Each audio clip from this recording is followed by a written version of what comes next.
மரண தண்டனைக்குரிய குற்றம் ஏதும் இவனிடம் காணவில்லையே, நான் என்ன செய்வது? எங்களுக்கு ஒரு சட்டம் உண்டு. அதன்படி இந்த இயேசு சாக வேண்டும். ஏனெனில் இவன் தன்னை இறைவனின் மகன் என்று கூறுகிறார்.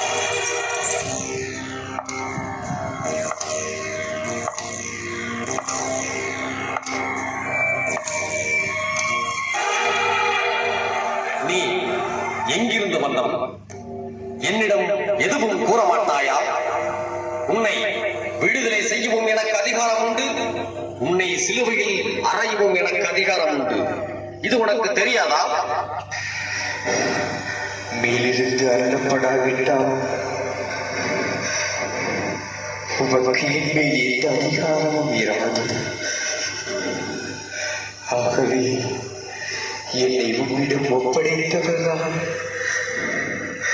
பெரும்பாவம் செய்தவர்.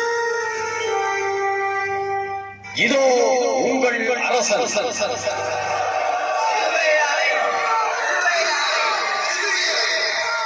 உங்கள் அரசனை நான் சிலுவையில் அறைவதா? எங்களுக்கு சீசரை தவிர வேறு அரசன் இல்லை.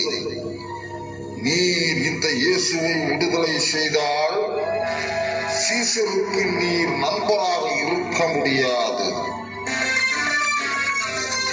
தன்னைத்தானே அரசனாக்கிக் கொள்ளும் இந்த இயேசு சீசரின் எதிரி. இவனை சிலுவையில் அறைய வேண்டும்.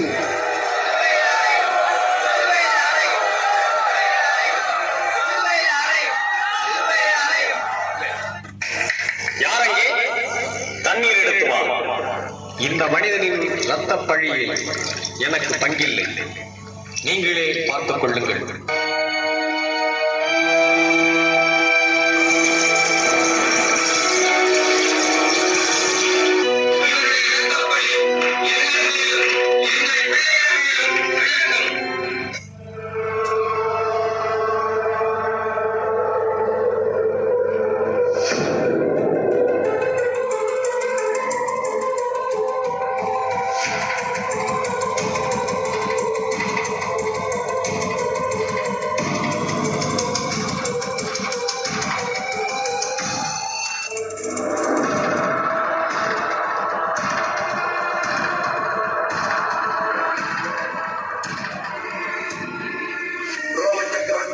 பிரதிநிதியாக யூதனாடி என்று கருதப்படும் எதிரியாளை ஆளும் போன்றிய கிராத்து எனப்படும் நான் நசரேத்தில் வகிக்கின்ற இந்த